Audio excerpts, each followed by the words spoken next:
سماوات والارض کے لیے ہے۔ ہم کی اللہ تعالیٰ درود و سلام محمد الانبیاء سید اولاد آدم فخر کائنات رحمۃ للعالمین خاتم النبیین حضرت محمد رسول اللہ صلی اللہ علیہ وسلم کی ذات بابرکات کے لیے رحمت و مغفرت کی دعائیں تمام کے تمام مسلمانوں کے لیے اللہ سب مسلمانوں کی قبروں کو جنت کا باغیچہ بنائے۔ حضرات کرام قدر، اللہ رب العالمین نے جو دین اسلام ہمیں عطا کیا، یہ دین اسلام ایک مکمل دین ہے۔ یہ صرف عبادات کا نام نہیں ہے، یا یہ صرف اخلاقیات نہیں سکھاتا کہ تم لوگوں نے ایک دوسرے کے ساتھ رہنا کیسے ہے یا عبادت کیسے کرنی ہے، بلکہ اسلام ایک مکمل ضابطۂ حیات ہے۔ یہ زندگی گزارنے کے ہر پہلو کے بارے میں ہمیں مکمل آگاہی فراہم کرتا ہے، اور یہ وہ دین ہے جو قیامت کے دن تک قابل عمل ہے، قابل قبول ہے، اور نجات کا واحد ذریعہ یہ دین اسلامی ہے۔ اور یہ بات اپنے ذہن میں رکھے گا کہ اسلام نے زندگی کے کسی بھی پہلو کو تنہا نہیں چھوڑا۔ کوئی ایسا پہلو آپ کو نظر نہیں آئے گا جس کے بارے میں اسلام نے رہنمائی فراہم کی ہو۔ عبادات بھی سکھاتا ہے، اخلاقیات بھی سکھاتا ہے، معاشرت بھی سکھاتا ہے، معیشت بھی سکھاتا ہے، سیاست بھی سکھاتا ہے، ہر چیز کی مکمل رہنمائی موجود ہے۔ بس مسئلہ یہ ہے کہ ہمارے پاس کیونکہ وقت نہیں ہوتا، ٹائم ہم دیتے نہیں ہیں۔ جمعے میں بھی ہماری کوشش یہ ہوتی ہے لیٹ آئے، اب اتنے مختصر ٹائم کے اندر پتہ کیا کیا باتیں کریں، عقیدے کو بیان کرے، سنت کو بیان کرے، شرک کا رد کرے یا بدعات کا رد کرے، عبادات سکھائے، اخلاقیات سکھائے، کردار سکھائے، معاشرت سکھائے، سیاست سکھائے، کس پہ بات کی جا سکتے تھے تھوڑے ٹائم۔ تو یہ بات ذہن میں رکھو، یہ قصور آپ لوگوں کا، ہمارا قصور ہے کہ ہمارے پاس دین اسلام کو سمجھنے کے لیے ٹائم نہیں ہے، ورنہ دین اسلام مکمل ضابطہ ہے، مکمل ہر چیز بڑی ڈیٹیل کے ساتھ اچھے سے واضح کر دیتا ہے۔ دوسری بات یہ ہے کہ ہمارے معاشرے کے اندر ایک المی ہے کہ حق کو بیان کرنا بھی بڑا مشکل ہے، کیونکہ جب حق کو بیان کیا جاتا ہے تو حقیقت یہ ہے بہت سارے لوگوں کی ماتھوں پر شکوے پڑنا شروع ہو جاتی ہیں۔ جو صاحب اصول رسوخ لوگ ہوتے ہیں ان کو یہ قدر پسند نہیں ہوتا کہ ان کے مزاج کے خلاف کوئی بات کی جائے، کوئی ایسی بات ہو جو ان کو پسند نہ ہو۔ اسی لیے علماء حضرات بھی اس چیز کے بارے میں کبھی کبھی خیال کرتے ہیں کہ ایسا نہ ہو کہ پلیٹ فارم ہم سے وہ پلیٹ فارم چھین جائے۔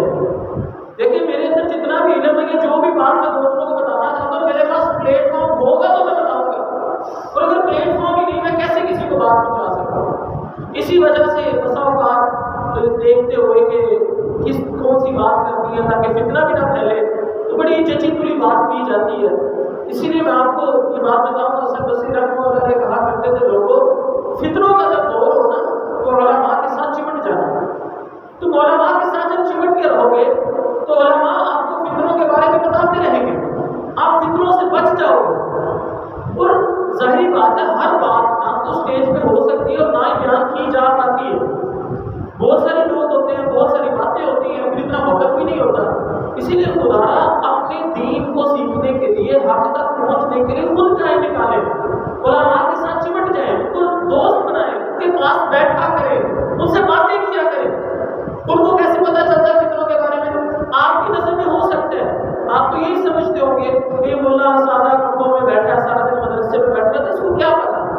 حقیقت یہ نہیں ہے میرے بھائیوں، حقیقت یہ ہے جو بندہ قرآن اور حدیث کا صحیح غور و فکر کے ساتھ، تدبر کے ساتھ مطالعہ کرتا ہے، وہ سارے کے سارے فتنوں کو بڑی آسانی سے پہچان لیتا ہے۔ کیونکہ یہ جو فتنے ہیں اس کے بارے میں اللہ کے رسول صلی اللہ علیہ وسلم نے ہمیں بیشتر ہی بتا دیا، فتنے آئیں گے، یہ خامیاں ہوں گی، یہ خوبیاں ہوں گی، یہ چیزیں ہوں گی۔ اب چونکہ علماء قرآن و حدیث کا مطالعہ کرتے رہتے ہیں، مطالعے کی وجہ سے، اس روحانی علم کی وجہ سے انہیں پتہ چل جاتا ہے یہ فتنہ ہے۔ جو حالات کو تب پتہ چلتا ہے جب کوئی فتنہ وقوع پذیر ہوگا، ختم ہو رہا ہوگا، لیکن علماء کو اسی وقت پتہ چل جاتا ہے جب فتنہ رونما ہونے لگتا ہے۔ یہی وجہ آپ زندگی کے اندر نظر نظر دوڑا کر دیکھیں، آج تک کوئی بھی فتنہ جس کا آغاز ہوا ہو یا کوئی بھی فتنہ چاہے وہ بادشاہوں کی طرف سے ہو، عوام کی طرف سے ہو یا کسی علماء سو کی طرف سے ہو، ہمیشہ علماء حق آگے باندھ کے کھڑے ہو، ہمیشہ ایسے ہو۔ امام احمد بن حنبل کے دور کے اندر جب قرآن کی مخلوق کو فتنہ آیا کہ قرآن اللہ کی مخلوق ہے، کلام نہیں ہے، صفت نہیں ہے، سارے علماء مل کے ایک آواز تھی جو تنہا کھڑی تھی، اور 10 سے 11 سال تک مار کھاتی تھی، 3-4 خلیفے بدل گئے، خلیفہ آ رہا ہے مر رہا ہے، دوسرا آ رہا ہے وہ بھی مر گیا، پھر آ رہا ہے وہ بھی مر گیا، لیکن امام احمد بن حنبل سجائے کھائی گئے، 10-11 سال جیل میں گزار گئے، بند باندھ کے کھڑے ہو گئے۔ اسی لیے اس بات کو سمجھ لیجیے، فتنوں کا سارے کا سر رد قرآن و حدیث کے اندر موجود ہے۔ مسئلہ یہ ہے ہمارے پاس ٹائم نکالیں اور چمٹ جائیں۔ حق کو پانا بڑا ضروری ہے، حق تک پہنچنا بہت ضروری ہے۔ اگر ایک انسان حق تک پہنچے بغیر ہی مر جاتا ہے، حق تک نہیں پہنچتا، تو کل قیامت والے دن اللہ کے سامنے گزر پیش نہیں کر سکتا۔ اسی لیے خدا حق کو پانے کے لیے کوشش کریں، دو کریں، جتنے آپ کے پاس مسائل ہیں ان کو اختیار ملائیں، محنت کر کے حق تک پہنچے۔ اور دوسری بات، ہمیشہ مفتاح الخیر بنے، مفتاح الشر نہ بنے، خیر کی چابی بن جائے، شر کی چابی نہ بنے۔ صحیح مسلم کے اندر حدیث اللہ کے نبی صلی اللہ علیہ وسلم نے فرمایا، جب کوئی بندہ نیکی کا کام کرتا ہے یا پھر خود تو نہیں کرتا، کسی دوسرے کو ترغیب دلاتا ہے کہ یہ کام کر رہے ہو، اس کی ترغیب دلانے سے دوسرا بندہ وہ نیکی کرتا ہے، تو جو نیکی کی ترغیب دلانے والا ہوتا ہے اس کو بھی نیکی کرنے والے کے برابر پورا ثواب ملتا ہے۔ مثال کے طور پر ایک آدمی غریب تھا، اس کی مدد کر دی ہے، آپ کے پاس پیسے نہیں ہیں، آپ کو پتہ ہے یہ بندہ غریب ہے، مستحق ہے، آپ اپنے کسی دوست کو بتا دیں کہ یار یہ بندہ بڑا مستحق ہے، اس کو ضرورت ہے، اگر آپ کے پاس گنجائش ہے تو اس کی 1 لاکھ 2 لاکھ 5 لاکھ 10 لاکھ مدد کر دیں، مقروض ہے بیچارہ، آپ کے دوست نے اس کی 10 لاکھ روپے مدد کر دی، آپ کے دوست کو 10 لاکھ روپیہ صدقہ کرنے کا ثواب ہوگا، لیکن ترغیب کس نے دلائی تھی؟ آپ نے 1 روپیہ بھی نہیں دیا، صرف ترغیب دلانے کی وجہ سے آپ کو بھی 10 لاکھ روپے صدقہ کرنے کا ثواب ملے۔ اس لیے مفتاح الخیر بنے، اچھی بات کریں، بڑی بڑی باتیں ہوتی ہیں، یقین کریں کہ لوگوں کی زندگی کے اندر یہ مفتاح الخیر ہی کامیابی کا سبب بن جاتی ہے۔ مثال کے طور پر ایک استاد بیٹھے، کلاس لگی ہوئی ہے، حدیث کی کلاس، استاد پڑھا رہا ہے، بہت بڑا محدث ہے، پڑھاتے کہنے لگا میرا دل چاہتا ہے کہ کاش کوئی ایسا بندہ ہو جو ایک ایسی حدیث کی کتاب مدون کرے جس میں تمام کی تمام صحیح حدیث ہو، صحیح حدیثوں کو اکٹھا کر کے ایک جامع کتاب بنا دے جو سارے کے سارے معاملات کو، ساری کے ساری زندگی کے چیزوں کا احاطہ کرتی ہو۔ تو میرا دل چاہتا ہے کہ صحیح حدیثوں پر مدون کتاب ہونی چاہیے، اس میں کوئی صحیح حدیث نہ ہوتا کہ عام لوگ بھی اس کتاب کو بغیر تحقیق کے نشانے سے بڑے وقت تک پہنچ جائے۔ یہ استاد نے بات کہہ دی، کلاس لگی ہوئی ہے، کلاس کے اندر ایک طالب علم ہے، اس کے دل میں یہ بات بڑی اچھی ہوئی کہ ہاں یار اگر کوئی ایسی کتاب لکھ دی جائے جس کے اندر کوئی بھی ضعیف حدیث نہ ہو، صحیح حدیثوں کا وہ مجموعہ ہو، تو یقیناً بہت سارے لوگوں کے لیے، عام لوگوں کے لیے وہ ہدایت کا سبب بن سکتی ہے۔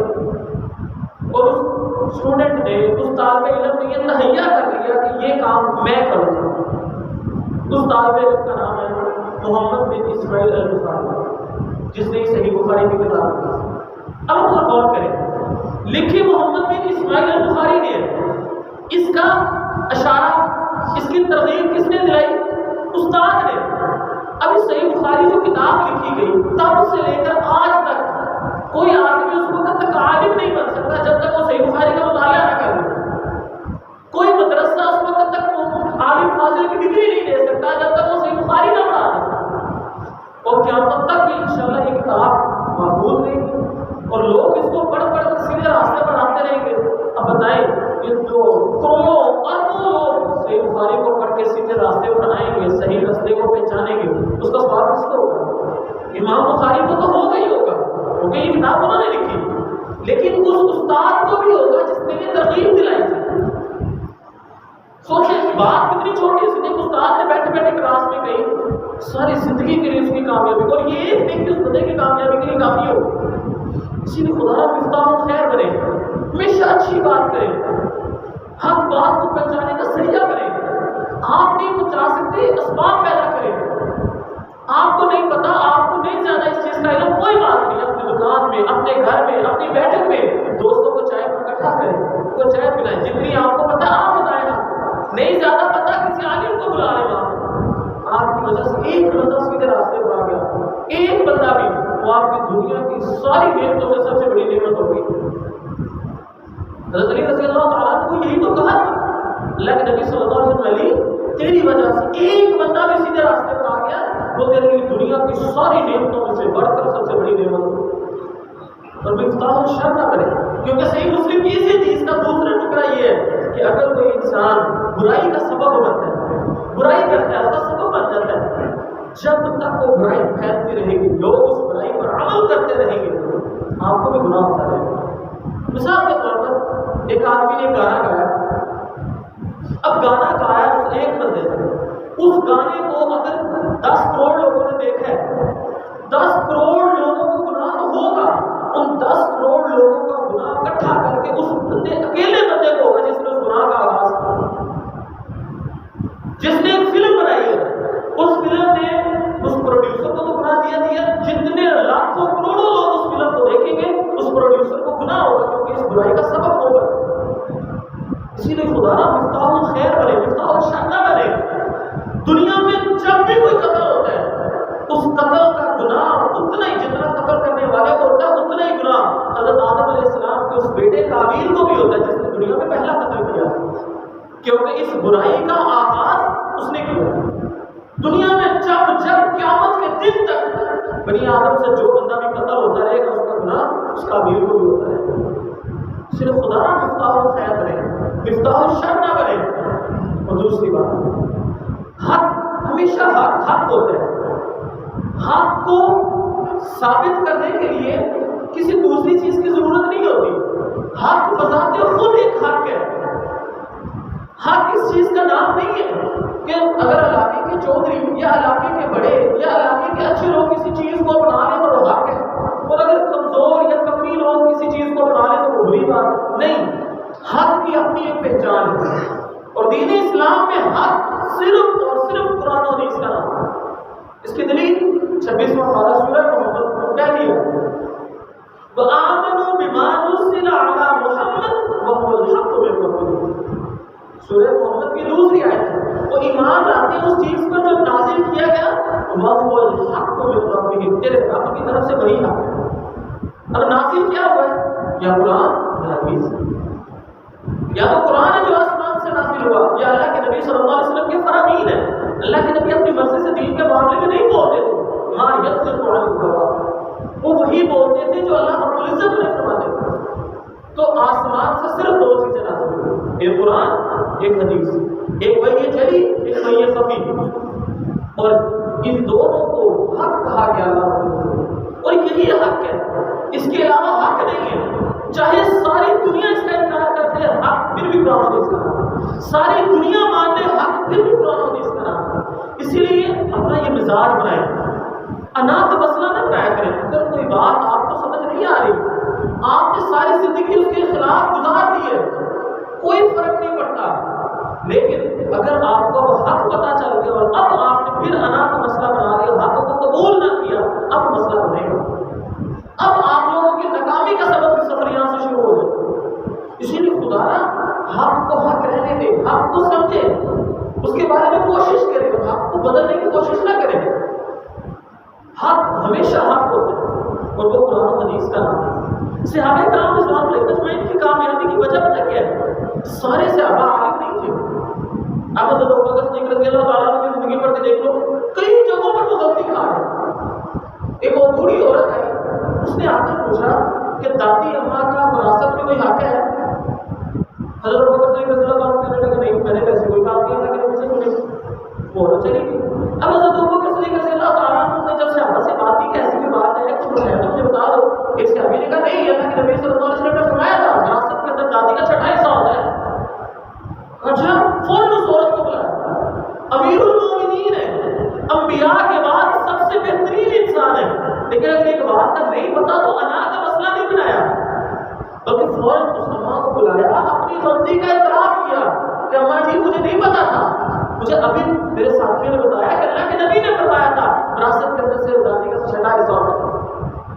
اسی طرح حضرت عمر رضی اللہ تعالیٰ عنہ نے ایک فتویٰ لکھ کر بھیجا، صحابہ کرام رضوان اللہ اجمعین، ایک صحابی کو پتا چلا کوفے میں اس نے وہاں سے سفر کیا، آیا اللہ کے رسول صلی اللہ علیہ وسلم کے پیارے صحابی المومنین سیدنا عمر کو کہا یہ فتویٰ ایسے نہیں ہے، اللہ کے نبی نے ایسے ہی کہا تھا، حد کے بارے میں فتویٰ تھا۔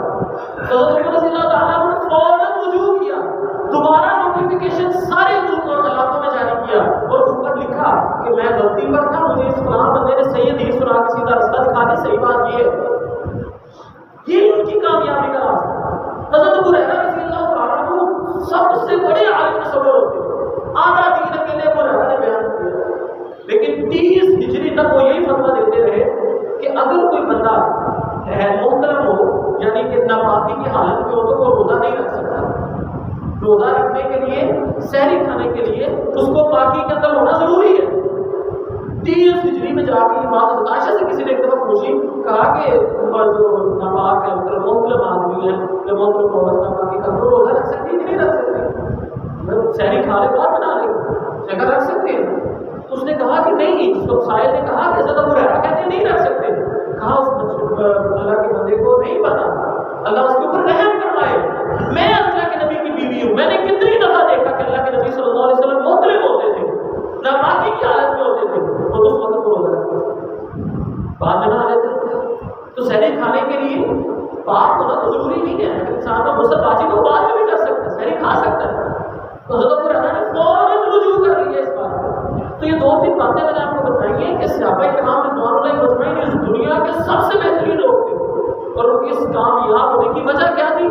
وہ انا کا مسئلہ نہیں بناتے تھے، تکبر کا مسئلہ نہیں بناتے تھے، وہ یہ نہیں کہتے تھے میں بہت بڑا عالم ہوں، مجھے ایسا پتہ ہے، نہیں، اگر بات صحیح ہے، قرآن و حدیث ہے، تو فوراً سر تسلیم میں کام کرتے تھے، فوراً اپنی غلطی سے مان لیتے تھے، رجوع کر لیتے تھے۔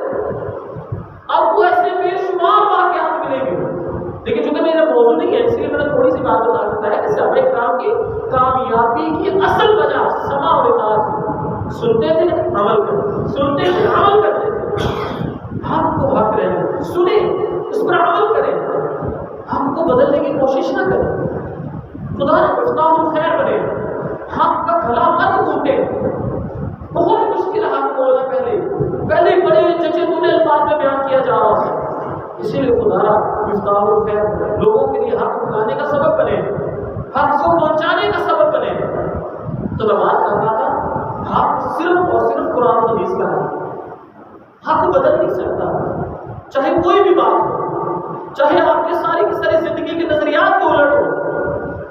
اس لیے قرآن و حدیث کے معاملے میں اپنا ایک ذہن بنا لیں کہ اگر کوئی بات قرآن و حدیث کی ہوگی، چاہے وہ جس کے مرضی خلاف ہو، ساری کائنات کی بات کو ٹھکرایا جا سکتا ہے، نہ اللہ کی بات کو ٹھکرایا جا سکتا ہے، نہ اللہ کے رسول کی بات کو ٹھکرایا جا سکتا ہے۔ جس دن آپ نے یہ ذہن بنا لیا اور یہ عقیدہ رکھ لیا کہ اللہ اور رسول کی بات آئے کہ میں فوراً عمل کرنے والا بن جاؤں گا، اس دن آپ کی کامیابی کا سفر شروع ہو گیا۔ تو خدا اس چیز کو سمجھنے کی کوشش کریں، حق تک پہنچنے کی کوشش کریں۔ اب بات کرتے ہیں حالات حاضرہ کے حوالے سے۔ میں سمجھتا ہوں حضرت عبداللہ بن عمر رضی اللہ تعالیٰ عنہ کہا کرتے تھے لوگوں، علماء کی، خطباء کی یہ ذمہ داری ہے کہ وہ لوگوں کو حالات حاضرہ کے فطروں سے آگاہ کریں، جو فطرے معاشرے میں پھیلے ہوئے نام لے لے کر اس کا رد کریں تاکہ لوگ فطروں سے بچ سکیں۔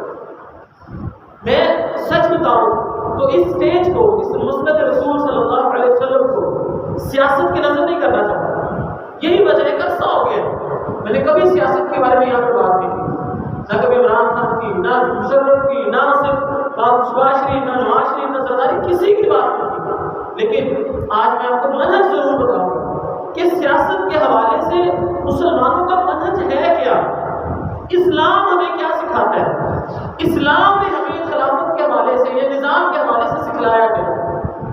دیکھیں اسلام ہمیں یہ کہتا ہے کہ اللہ کے نبی صلی اللہ علیہ وسلم نے فرمایا تمہارے اوپر اگر کوئی ایسا بندہ خلیفہ مقرر ہو جائے، بادشاہ بن جائے، کس طرح؟ زبردستی چپٹی اس کی ناک ہو، غلام ہو، اس کے بال بھی گگریالے ہو، مطلب سارے کے سارے اس کے منکے جیسا ہو، یعنی کہ ایک ایسا انسان جو بظاہر آپ کو دیکھنے میں قطعاً اچھا نہیں لگتا. یعنی کہ یہ بات کیوں کی کہ ایسا بندہ جو دیکھنے میں بھی اچھا نہ ہو بھی غلام.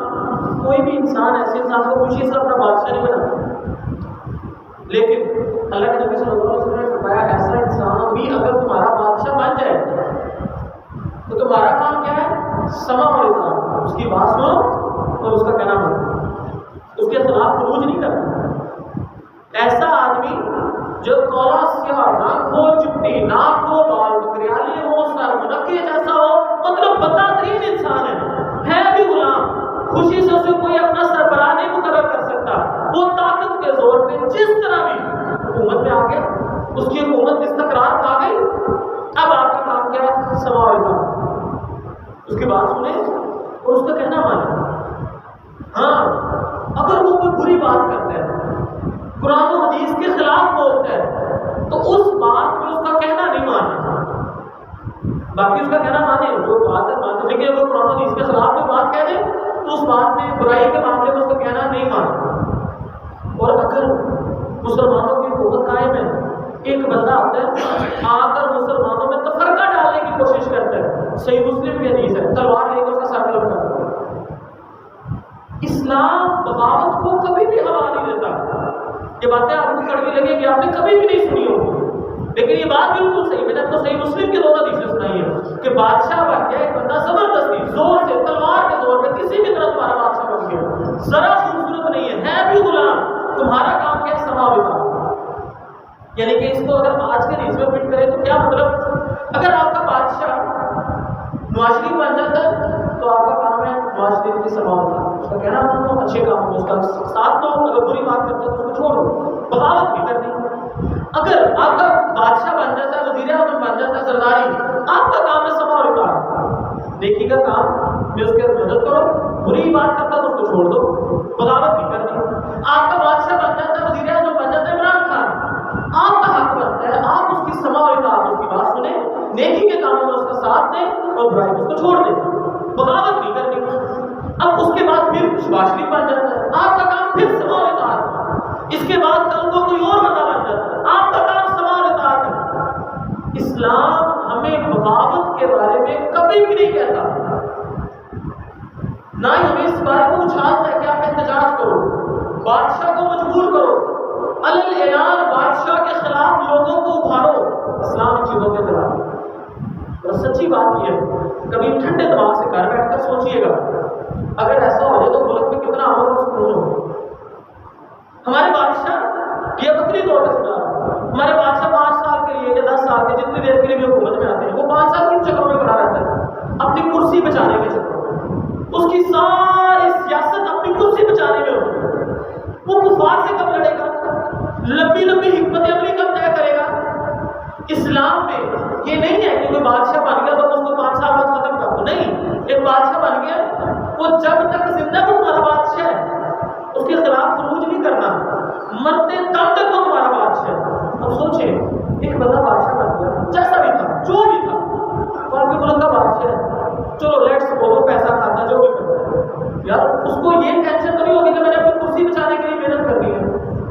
وہ 10 اس کو پتا ہے مرتے دم تک اب میں ہی بادشاہ ہوں، مجھے دوبارہ الیکشن لڑنے کے لیے پیسوں کی ضرورت نہیں پڑے گی، مجھے بندے خریدنے کی ضرورت نہیں ہے، بس میں بن گیا ہوں، اب مرتے دم تک میں ہی بادشاہ ہوں. وہ آپ کی لمبی لمبی پلاننگ کرے گا، وہ 2-3 سال والے پروجیکٹ نہیں سوچے گا. ڈیم بنانے کے لیے کم از کم 8-9 سال 10 سال چاہیے ڈیم بنانے کے لیے. آپ کا کوئی بھی وزیر اعظم ڈیم نہیں بنا سکتا. کیوں؟ اس کی وجہ یہی ہے کہ وزیر اعظم جو بھی آتا ہے اس کی خواہش ہوتی ہے 5 سال کے اندر ایسے ایسے کام کرو جو لوگوں کو نظر آئے مجھے دوبارہ ووٹ مل جائے. وہ چھوٹی پلاننگ کرتا ہے، شارٹ پلاننگ کرتا ہے. وہ باہر کے ملکوں سے بھی نہیں گزارتا، اسے پتہ ہے جب دوبارہ الیکشن میں آنا ہوگا کہ انٹرنیشنل میڈیا میرا ساتھ دے گا تو میرا کسی سے بھی نہیں گزارتا. وہ سب کے ساتھ بچار بچوں کے اپنی کرسی بچانے کے چکر میں پڑا رہتا ہے. وہ آپ کے لیے کہاں کام کر رہا ہے؟ اسلام نے کیا سکھایا؟ اسلام نے کہا خلیفہ بن جائے. اچھا خلیفہ بن جائے، بادشاہت میں بھی رحمت ہے. اللہ کے نبی صلی اللہ علیہ وسلم نے فرمایا میرے بعد خلافت ہوگی، خلافت باعث رحمت ہوگی، اس کے بعد بادشاہت ہوگی. اور یاد رکھنا بادشاہت بھی رحمت ہوتی ہے۔ اگر بادشاہت رحمت نہ ہوتی، اللہ کے نبی صلی اللہ علیہ وسلم کے نبی حضرت داؤد علیہ السلام کیا تھے؟ بادشاہ تھے یا نہیں تھے؟ حضرت سلیمان علیہ السلام بادشاہ تھے یا نہیں تھے؟ اگر بادشاہت بری چیز ہوتی، یہ باعث لعنت ہوتی، یہ باعث دھتکار ہوتی، تو اللہ کے رسول یا اللہ کے نبی بادشاہ ہوتے؟ حضرت داؤد علیہ السلام، حضرت سلیمان علیہ السلام کا بادشاہ اس چیز کی علامت ہے کہ بادشاہت بری چیز نہیں ہے، خلافت سب سے اچھی چیز ہے، اس کے بعد بادشاہت میں بھی رحمت ہے۔ لیکن اللہ کے نبی صلی اللہ علیہ وسلم نے فرمایا میرے بعد 30 سال تک، ایک بات میں 30 سال آتا، کسی میں 60 سال آتا، کسی میں 110 سال بھی آتا، خلافت رہے گی، اس کے بعد بادشاہت رہے گی اور بادشاہت بھی باعث رحمت ہوگی۔ پھر فرمایا اس کے بعد لوگ کرسی کے لیے لڑیں گے آپ سے، وہی تو کرسی کے لیے لڑائیاں ہو رہی، کسی کو عوام کی فکر نہیں ہے، سب لوگ دھوکہ دے رہے ہیں۔ میں پھر وہی کہہ رہا ہوں، میں نے نہ ڈاکٹر کی بات کی نہ شباز شریف میں کسی کی بات، میں منہج سکھا رہا ہوں۔ شریعت یہ کہتی ہے کہ جو تمہارا بادشاہ بن گیا اب تم اس کے دستے بازو کرو، اس کے خلاف خروج نہ کرو، اس کے خلاف بغاوت نہ کرو۔ ہاں بغاوت کرنا چاہتے ہو، صرف ایک صورت میں ممکن ہے بغاوت، اگر آپ کا بادشاہ کوئی کفر بوا کرے، کفر بوا واضح کفر، ایسا کفر جس کی تعبیر بھی پیش نہ کی جا سکے۔ مثال کے طور پر بادشاہ کہہ کے نمازوں میں پابندیاں لگا دو، نمازیں نہیں پڑھنی۔ ایک یہ ہے جیسے کورونا میں پابندی لگی تھی، نمازیں نہیں پڑھنی مسجد میں، لیکن اس کی ایک تعبیر کی وہ وجہ بیان کرتے تھے بیماری پھیل رہی ہے، تو اس کو کفر بوا نہیں کہیں گے۔ کفر بوا کیا بادشاہ کہ میرا دل نہیں کرتا، مجھے نہیں اچھا لگتا، خبردار کسی نے نماز پڑھی، مسئلے بند کر دو، اذانوں میں پابندی لگا دے۔ کوئی اس طرح کی بات ہو جو بہت واضح کفر ہو، جس کی کوئی تعبیر بھی پیش نہ کی جا سکے، اگر آپ کا بادشاہ ایسی حرکات کرے پھر اس کے خلاف بغاوت ہے، اور وہ بغاوت بھی کب؟ جب آپ کے پاس اتنی طاقت ہو کہ آپ لوگوں کا خون بہائے بغیر بادشاہ کو ہٹا دیں۔ لیکن اگر آپ کے پاس اتنی طاقت نہیں ہے تو خاموش رہو۔ انسان کے اوپر ایسے ایسے حالات آتے ہیں، انسان کو نظر آ رہا ہوتا ہے سب کچھ لیکن نہیں کچھ کر سکتا۔ میں آپ کو دلیل دیتا ہوں، اللہ کے نبی صلی اللہ علیہ وسلم کے دور میں جب اللہ کے نبی صلی اللہ علیہ وسلم خانہ کعبہ کے پاس نماز پڑھ رہے تھے، وہ ابو جہل نے گروپ نے وہ اوجری اونٹ کی بھری گاندھی سے بھری اوجری لا کے اللہ کے نبی صلی اللہ علیہ وسلم کو رکھی تھی، بڑا مشہور واقعہ ہے۔ جب اللہ کے نبی صلی اللہ علیہ وسلم نے لعنت بھی بھیجی، سب کچھ کیا، دعا بھی کی، اللہ ان کو پکڑ لے، غزوہ بدر میں سارے مارے گئے۔ اس وقت عبداللہ بن مسعود رضی اللہ تعالیٰ عنہ حسین خدری غالباً وہ بیان کرتے ہیں، ادھر کھڑا ہوا تھا، چھوٹا سا تھا، میں کچھ نہیں کر سکتا، کھڑا رہا۔ انسان بسا وقت کچھ نہیں کر سکتا، آپ کو کیا ضرورت ہے کہ آپ دوسروں کا خون بہا کر کرسی کے لیے لڑے؟ صحابہ کرام رضوان اللہ اجمعین کا طرز عمل بھی یہی ہے۔ صحابہ کرام رضوان اللہ اجمعین بادشاہ کے ساتھ ساتھ چلتے رہے۔ جب حضرت علی اور حضرت امیر معاویہ رضی اللہ تعالیٰ کے درمیان جنگیں ہوئی ہیں، اکثریت صحابہ کی، اکثریت اس جنگ میں شریک نہیں ہوئی، اکثریت صحابہ کرام کی نیوٹرل ہو کے اپنے گھر میں بیٹھی رہی ہے۔ ابو موسیٰ اشعری رضی اللہ تعالیٰ عنہ، سعد بن ابی وقاص رضی اللہ تعالیٰ عنہ، اشرف بشرا سے آباد سے، یہ وہ صحابی جس نے اللہ کے نبی صلی اللہ علیہ وسلم کے ساتھ کتنی جنگیں لڑی، مسلمانوں کا بہت بڑا کمانڈر تھا سعد بن ابی وقاص۔ جب یہ ابن زبیر رضی اللہ تعالیٰ عنہ حجاج بن یوسف کے درمیان جنگ ہو رہی، اس وقت کسی نے ان کو لوگوں نے بلایا کہ آپ ہمارے ساتھ چلیں، آپ تو کمانڈر ہیں، آپ ہمارے ساتھ چلیں، لڑیں۔ کہا نہیں، میں نہیں لڑوں گا، وہ بھی کلمہ پڑھنے والے ہیں، یہ بھی کلمہ پڑھنے والے ہیں، حجاج بن یوسف بھی کلمہ پڑھنے والا ہے، ابن زبیر رضی اللہ تعالیٰ عنہ بھی کلمہ پڑھنے والے ہیں، میں نہیں لڑوں گا۔ جب دو مسلمان آپس میں لڑ رہے ہیں، میں نہیں تلوار اٹھاؤں گا۔ کہا نہیں، آپ کو جانا پڑے گا۔ کہا ٹھیک ہے، پھر مجھے ایک ایسی تلوار لا کر دو جو تلوار کو زبان لگی ہو، وہ بول کر کہے کہ یہ بندہ کافر ہے اور یہ مسلمان ہے، جس کو کافر کہے گی میں اس کو ماروں گا۔ اس نے آگے سے کہنے والے نے کہا ساتھ لگتا تم ڈر گئے ہو، کہا مجھے یہ تانے مت دو، میں نے انہی جگہوں پر اللہ کے نبی صلی اللہ علیہ وسلم کے ساتھ اس دور میں جنگیں لڑی تھی جب مسلمانوں کے نام لینے والے بہت کم تعداد میں ہوا کرتے تھے، تب تو مسلمانوں کی تعداد ہی بہت زیادہ ہے، میں نے اس دور میں جنگیں لڑی ہیں، لیکن اس وقت کفر اور مسلمان واضح تھے۔ آج یہ سیاست کی لڑائیاں، یہ کرسی کی لڑائیاں، میں حصہ دار نہیں کروں۔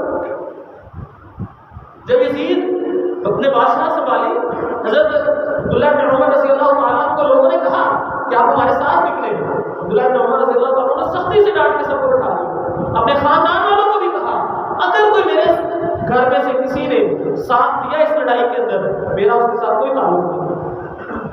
اب صحابہ کی تعریف پڑھتے تو دیکھیں اسلام ہمیں بغاوت پر نہیں اچھالتا. جب دو کلمہ پڑھنے والے آپس میں لڑ پڑے, ہاں اگر آپ کو لگتا ہے کہ آپ کے جانے سے لڑائی نہیں ہوگی, صلح ہو جائے گی, بات ختم ہو جائے گی, پھر ٹھیک ہے. لیکن اگر آپ کو لڑنا پڑ رہا ہے, دو مسلمان لڑ پڑے, قتل و غارت شروع ہو گئی ہے, چپ کر کے اپنا ایمان بچاؤ اور اپنے گھر میں بیٹھ جاؤ. یہ فطروں کے اندر ملوث مت ہو. وقت بہت مختصر ہے, آپ جائیں ابن اشد اور حجاج بن یوسف کے درمیان جو واقعہ ہوا تھا وہ پڑھیں. لاکھوں لوگ مارے گئے. ابن اشد مسلمانوں کا کمانڈر تھا. دنیا کے اس وقت مسلم فوج کے سب سے بہترین دستے کو لے کر وہ لڑ رہا تھا. جس بادشاہ کے خلاف لڑ رہا تھا آدھا ملک فتح کر دیا اس نے. بعد میں حجاج بن یوسف کو خط لکھا, کہا جاؤ ہم تھک چکے ہیں, ہماری فوج تھک چکی ہے, عرصے سے ہم جنگ میں, حالت جنگ میں ہیں, کوئی نیا کمانڈر نیا دستہ بھیج دو, کچھ عرصے کے لیے ہمیں ریسٹ دے دو. یہ جو علاقہ فتح کیا یہاں پر بھی تو دین کی دعوت دینی ہے نا, ہم دیتے کچھ عرصے میں پھر جنگ شروع کر دیں گے. حجاج بن یوسف اور ابن اشد کے درمیان کوئی لڑائی تھی, جھگڑا تھا, بس چپکل سر کی جنگ جسے کہتے ہیں, وہ ایک دوسرے کو ناپسند کرتے تھے. دونوں گورنر تھے, وہ بھی کمانڈر تھا, وہ بھی کمانڈر تھا. باہر آ رہا حجاج بن یوسف بڑا کمانڈر تھا اسے, تو اس نے آگے سے حجاج بن یوسف کو بڑا سخت جواب دیا, لگتا تو بزدل ہو گیا, میدان جہاد میں کون تھکتا ہے. اس طرح کی باتیں ہوئی. ابن اشد کو غصہ, اس نے لوگوں کو مارا, یہ ہمارے خلاف ہو گئے. باہر واقعے کو بہت مختصر کرتا ہوں, اسی بہترین دستے کو لے کر حجاج بن یوسف کو چڑھائی شروع کر. اب وہ بھی مسلمان کمانڈر ہے, یہ بھی مسلمان کمانڈر ہے. اب فوج لے کر 1 لاکھ سے اوپر فوج لے کر حجاج بن یوسف, پھر کہنے لگا نہیں حجاج بن یوسف اکیلا نہیں بلکہ خلیفہ عبد الملک بن مروان, اس نے اس کو نافذ کیا تھا, یہ خلیفہ بھی غلط ہے, اس کو بھی یہاں سے ہٹاؤ, اس کی خلافت کو ختم کرو. باہر اس فوج کے اندر لاکھوں لوگ مارے گئے, لاکھوں لوگ. اب مسلمانوں کی اس طرح کی تعریف پڑھ کر تو دیکھیں جب مسلمان آپس میں لڑے ہمیشہ مسلمانوں کو نقصان ہوا. اسی لیے خدا اسلام کے منہج میں سے, اسلام کا منہج کیا ہے, کوئی بھی بادشاہ, کوئی بھی آدمی جیسا بھی ہے, اگر وہ تمہارے اوپر حکمران بن گیا, چاہے ڈنڈے کے زور پہ, چاہے طاقت کے زور پہ, کسی بھی طرح بن گیا, تمہارا کام اس کی سماع و اطاعت, اس کی ٹانگیں نہ کھینچو, اس کے خلاف احتجاج نہ کرو, اس کے خلاف بغاوت نہ کرو, بلکہ اس کے دستے بازو کرو, تاکہ وہ کھل کر مسلمانوں کی حمایت کے لیے کام کر سکے. اور اگر کوئی مسلمانوں کے اتحاد کو پارا پارا کرنے کی کوشش کرے اس کو قتل کرو. باہر یہ قتل کرنا آپ کی ذمہ داری نہیں ہے, میں آپ کو منہج بتا رہا ہوں. اس کے بعد ہمارے معاشرے کے اندر اب آپ سمجھ لیں کیا کیا خراب. ایک تو جمہوری نظام, جمہوریت کا اسلام میں سرے سے تعلق ہی کوئی نہیں ہے. اسلام میں جمہوریت نہیں ہے. اسلام نے 2 ہی نظام کے ساتھ کیے. سب سے بہترین نظام خلافت کا نظام. نہیں اگر بادشاہ تو چلو اس کو بھی چلے, لیکن باہر مجبوری ہے. اسلام ہمیں کیا کہتا ہے کہ زبردستی بھی کوئی حکمران مانتے تو اس کی سزا ہوتا. اسی وجہ سے آپ دیکھو تاریخ اٹھا کر دیکھو, مسلم تاریخ اٹھا کر دیکھو, کبھی بھی حکمرانوں کے خلاف علماء نے کبھی احتجاج نہیں کیا, کبھی علماء اس کے خلاف نکل کر نہیں آئے. تو خدا کی باتوں کو سمجھو. ایک ہوتا ہے صرف احتجاج کر کے اپنی بات ریکارڈ کرنا, ایک ہوتا ہے باقاعدہ لوگوں کی زندگی تنگ کرتے ہیں. اس چیز کو آپ سمجھیں اور اپنے آپ کو بچائیں ان فطروں سے. یہ حقیقی آزادی نہیں ہے. اب دوسری بات, فطروں کے دور میں کرنا کیا ہے, اسلام کے نفاذ کی کوشش نہیں کرنی. ہم میں سے ہر ایک کو نا یہی دھوکہ دیا جاتا ہے. یاد رکھنا جب بھی کوئی فتنہ آتا ہے, وہ محدثین کہا کرتے ہیں کہ وہ خوبصورت لڑکی کی طرح بڑا خوبصورت ہوتا ہے. جس طرح خوبصورت لڑکی مرد کو اپنی طرف لبھاتی ہے نا, اس مرد کا دل کرتا, اسی طرح جب فتنے آتے ہیں اس کے نعرے, ان کی باتیں بڑی اچھی ہوتی ہیں, لوگوں کو اپنی طرف بڑی اٹریکٹ کرتی ہیں. لیکن جب یہ فتنہ عروج پر پہنچتا ہے تب پتہ چلتا ہے مسلمانوں کو کتنا نقصان ہوتا ہے. تو خدا ان فطروں کی طرف مت جائیں. قرآن و حدیث نے جو آپ کو منہج دیا اس منہج کے اوپر رہیں. اسلام کیسے غالب آئے گا, اسلام کیسے پھیلے گا, یہ سوال آپ میں سے میرے ہر ایک کے ذہن میں. تو یاد رکھو طریقہ کار وہی کامیاب ہوگا جو رسول اللہ نے اپنایا. رسول اللہ سے بڑھ کر آپ بہتر نہیں ہو سکتے, ان سے بڑھ کر حکمت عملی آپ نہیں اپنا سکتے. اللہ کے نبی نے دین کو کیسے نافذ کیا, سوچ کے دیکھیں. جب مکے میں آئے تھے کس طرح دین کو نافذ کیا تھا, لوگوں کی تربیت کرنا شروع کی, لوگوں کو سمجھانا شروع کیا, ایک عقیدے کے اوپر اکٹھا کرنا شروع کیا. لگے 13 سال مکے میں گزار دیے. نہیں لوگ تیار ہوئے صحیح طرح, جو چند ایک لوگ تیار ہوئے 80 یا 100 کے قریب ان کو لے کر ہجرت کر گئے، علاقہ چھوڑ کے مدینے چلے گئے. پھر وہاں پر لوگوں کو دعوت دینا شروع کر دی. وہاں کے لوگ اچھے دل والے تھے، قبول کیا اور ایمان لے آئے، اللہ اس کے رسول کی باتوں پر عمل کرنے والے بن گئے. یحبہم ویحبونہ، وہ اللہ سے محبت کرنے والے بن گئے، اللہ ان سے محبت کرنے والا بن گیا. جب وہ جماعت تیار ہو گئی، اللہ نے احکامات نازل کرنا شروع کر دیا. نماز کا احکام آیا انہوں نے مان لیا، روزے کے احکام آئے انہوں نے مان لیے، شراب کو چھوڑنے کے احکام آئے انہوں نے مان لیے. آسمان سے حکم نازل ہوتے چلے گئے، صحابہ کرام حکم پر عمل کرتے چلے گئے، دین آہستہ آہستہ مکمل ہو گیا اور اللہ رب العزت نے اس پر خلافت کو قائم کر دیا. یہ خلافت قائم کرنا آپ کی میری ذمہ داری نہیں ہے، آپ کی اور میری ذمہ داری لوگوں کی تربیت کرنا ہے. خلافت قائم کرنا یہ اللہ رب العزت کا کام ہے. کیسے؟ حدیث کے اندر آتا ہے، اللہ کے نبی صلی اللہ علیہ وسلم نے فرمایا کہ تم میں سے کوئی بندہ بھی اگر کوئی عہدہ مانگے نا، کوئی بندہ کا عہدہ مانگتا ہے، اس کو عہدہ مت دو. یہ سیدھا سیدھا اصول ہے. اللہ کے نبی صلی اللہ علیہ وسلم کے پاس ایک بہت بڑا قبیلہ تھا، اس کے بہت بڑے سردار نے خط بھیجا کہ میں مسلمان ہونا چاہتا ہوں، آپ کی تعلیمات بڑی اچھی ہیں، تو میں پورے قبیلے سے مسلمان ہونا چاہتا ہوں، لیکن میری آپ سے گزارش ہے کہ آپ، میں اپنے علاقے کا بہت بڑا شاعر بھی ہوں، چودھری بھی ہوں، مالدار سب کچھ ہے، آپ مجھے نا میرے علاقے کا کوئی گورنر مقرر کر دیں، مجھے بھی والی حکومت میں کچھ نہ کچھ حصہ دے دیں، اپنا وزیر مشیر بنا لیں. تو اللہ کے نبی صلی اللہ علیہ وسلم نے خبردار، میں کسی کو کھجور کی گٹھلی کے بدلے کی حکومت میں نہیں بناتا. اسلام قبول کرنا کرو، نہیں کرنا نہ کرو. اور اس بندے نے اسلام نہیں قبول کیا، لیکن اللہ کے نبی نے اس کو یہ لالچ کے دیا. اسلام کا سیدھا سیدھا اصول ہے. کتنی حدیثیں آپ کو بخاری مسلم میں ملیں گی. صحابہ کرام کے ساتھ کچھ لوگ آئے، انہوں نے آ کے ڈیمانڈ کی، اللہ کے نبی مجھے فلاں عہدہ دے دے، فلاں عہدہ دے دے، فلاں عہدہ دے دے. اللہ کے نبی صلی اللہ علیہ وسلم سختی سے ڈانٹ کے بھیج دیا، عہدہ نہیں دیا. یہ شریعت کا اصول ہے. یہاں پر خود عہدے مانگے جا رہے ہیں کہ مجھے وزیر اعظم بناؤ، مجھے یہ بناؤ، مجھے یہ بناؤ. یہ اسلام کے اصولوں کے خلاف. اسی لیے خدا را ان باتوں کو سمجھے. اور رہ گئی بات آپ کے دل میں اگر کوئی بات ہو، آپ جمعے کے بعد بیٹھے اچھے سے بات کریں، آپ کو ہر بات کا جواب ملے گا. وقت نا بیل ہو گئی ہے، جمعے کا ٹائم ختم ہو چکا ہے، میں چلو اس کو فائنڈ اپ کرتا ہوں. اس لیے آپ کے ذہن میں کوئی بھی بات ہو ضرور کریں اور نبی منہج سیکھ لیں. اللہ کے نبی صلی اللہ علیہ وسلم نے جو منہج بنایا اس کی دلیل قرآن میں بھی ہے. اللہ رب العزت فرماتے ہیں، یا ایھا الذین آمنوا، اے ایمان والو، منکم من یرتد عن دینہ، تمہارے اندر سے اگر تم دین سے پھر جاؤ، ایمان والو اگر تم مرتد ہو جاؤ، دین چھوڑ دو، فسوف یأتی اللہ بقوم یحبهم ویحبونہ، اللہ ایک ایسی قوم لے کر آئے گا یحبهم ویحبونہ. ان کی خصوصیت کیا ہوگی؟ وہ اللہ سے محبت کرتے ہوں گے، اللہ ان سے محبت کرتا ہوگا. تو محبت کی نشانی کا طریقہ کیا ہے؟ میں نے پورا جملہ اس بات کرتا ہے. محبت کرنے کا صرف اور صرف اور صرف ایک ہی طریقہ ہے، قل ان کنتم تحبون اللہ فاتبعونی یحببکم اللہ. اللہ سے محبت کرتے ہو، میرے رسول کی پیروی کرو. جو بندہ جتنا زیادہ اللہ اور اس کے رسول کے فرامین پر عمل کرتا ہے، جتنا زیادہ باعمل مسلمان ہوتا ہے، اس کا یہ عمل اس چیز کی گواہی ہے کہ وہ اتنی زیادہ محبت کرتا ہے. اور جو نہیں عمل کرتا، اس کا مطلب ہے وہ محبت بھی نہیں کرتا. خدا نے اس چیز کو سمجھو. اور آخری دلیل سے مسند احمد کی حدیث، اللہ کے نبی صلی اللہ علیہ وسلم نے فرمایا، ان الخیر لا یأتی بالشر، خیر کبھی بھی شر کے ذریعے نہیں آتا. آپ سوچیں کہ لوگ کوئی بات نہیں، ہم ایسے کریں گے، حکومت آ جائے گی، ہم ایسے اسلام نافذ کر دیں گے. یاد رکھو، اللہ کے نبی کو مکے میں حکومت دی گئی تھی. مکے والوں نے ڈیمانڈ کی تھی آپ حکومت سنبھالیں، سردار بن جائیں. اللہ کے نبی نے وہ سرداری قبول کی. اگر سرداری کے ذریعے دین آپ نافذ ہو رہا تھا تو اللہ کے نبی ضرور قبول کرتے. یہ اسلام اوپر سے نہیں آتا، یہ بات ذہن میں رکھو، اسلام نیچے سے آتا ہے. یہ طریقہ نہیں ہے کہ حکومت مسلمان اور بادشاہ بن جائے گا تو ادھر سارے مسلمان ہو جائیں گے. 900 سال مسلمانوں نے بس میں حکومت کی، ہندوستان مسلمان ہوا ہے. اسلام اوپر سے نہیں آتا. اسلام زبردستی کسی کو مسلمان کرنے کا قائل ہی نہیں ہے. اسلام نیچے سے آتا ہے. آپ، میں، ہر بندے کی ذمہ داری ہے دوسرے بندے کو دین کی دعوت دیں. آپ، میری، ہر بندے کی ذمہ داری ہے دوسروں کو حق بات پہنچائیں، اس کو حق سمجھائیں، اس کو توحید سمجھائیں، اس کو سنت سمجھائیں، اس کو صحیح منہج پر لے کر آئیں. جب ایسے لوگ تیار ہو جائیں گے، دیکھو عمل خود بخود آپ نے کرنا، زبردستی آپ کو کوئی نہیں کروائے گا. جب آپ عمل کرنے والے بن جائیں گے، اللہ آپ کے اوپر خلافت بھی کرے گا.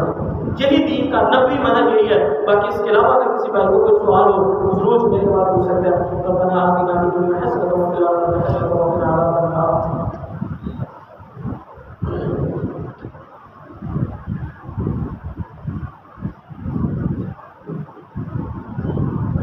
سبحان